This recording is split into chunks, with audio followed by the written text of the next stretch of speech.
We are at a breaking point in British politics, and it's time to call out the dissonance and dishonesty that runs through the heart of the current government. The Spring Statement, a well-orchestrated piece of political theatre, tried to paint a rosy picture of an economy that, in reality, is teetering on the edge of stagnation. It was a display of spin and empty promises, but for anyone paying attention, the numbers don't lie. Growth projections barely scraping 1% should have every taxpayer up in arms, but instead, we're bombarded with the same tired rhetoric from a government that refuses to face the truth. The status quo is unsustainable. Worse still, this political circus has left the country teetering on the edge of a crisis. The government's central mission, as they repeatedly tell us, is growth. But the truth is far uglier than their glossy speeches suggest. With growth prospects dismal and tax hikes on the horizon, it's clear that the policies being pushed are only exacerbating the problems. The Institute for Fiscal Studies warned months ago that tax hikes are inevitable if the economic outlook doesn't dramatically improve. And they won't. The simple fact is, taxes are already at their highest point in post-war Britain. This is not a sustainable model, and yet, instead of acknowledging this reality, ministers keep pushing for more taxation, more regulation, and more intervention in the economy. Let's be clear, the only thing that seems to matter to this government is staying in power, even at the cost of working people. Taxes are already high, and if the government's plan is to raise them again in the fall, we are heading for a perfect storm. When you already have tax rates at historical highs and growth is still stagnant, the only thing that's certain is that ordinary people are going to suffer.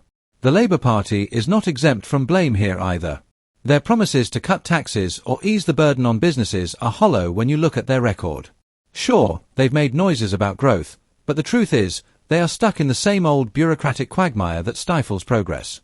It's time for politicians to stop paying lip service to the need for growth and start enacting policies that create it. Tax cuts aren't just a luxury, they're the lifeblood of any thriving economy.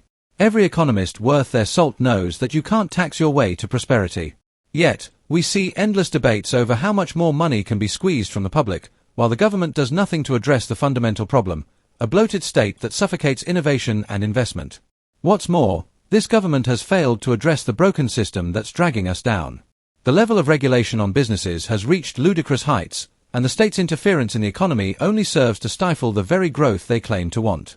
The market is suffocating under layers of red tape, and yet ministers continue to tout their supposed commitment to free enterprise.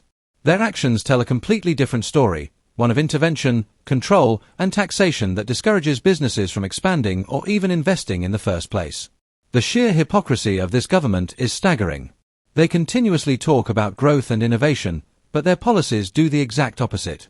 They have trapped the country in a cycle of stagnation by doubling down on the same failed strategies that got us here in the first place. And while they make promises that sound good in a press release, the reality is that ordinary people are bearing the brunt of these mistakes.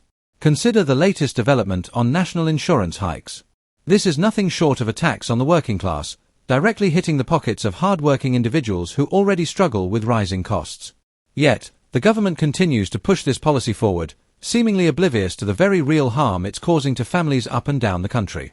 Meanwhile, pensioners and farmers, who are promised protection from the very taxes they now face, are being sold out for the sake of political expediency. It's a betrayal, pure and simple. But let's not forget that this issue goes beyond taxes and spending. The Labour Party's fear of addressing the larger, structural issues in our economy has left the country in an even worse position. They, too, are trapped in a paradigm that refuses to challenge the unsustainable nature of our welfare system, our tax code, and our bloated public sector. They talk about cutting welfare but simultaneously keep increasing public sector spending, making it impossible to rein in the debt that's growing faster than we can afford. It's no longer a question of whether this government can turn things around. The simple fact is that they have no plan, no vision, and no ability to steer this country toward prosperity. Instead, they continue to pander to the special interests, the bureaucrats, and the lobbyists who benefit from the status quo, while working people are left to shoulder the burden. If this is what passes for governance in Britain, we're in deep trouble. The time has come to stop pretending that we can keep going down this path. The public has been lied to for too long, and it's becoming increasingly clear that the solutions offered by both major parties are more of the same. More taxation, more regulation, and less freedom. The only way forward is to radically rethink the way this country is governed. We need tax cuts, deregulation, and a fundamental shift in how we approach economic growth. Anything less is just more of the same, and we've had enough of that. It's time to take the gloves off and demand real change. The future of the country depends on it.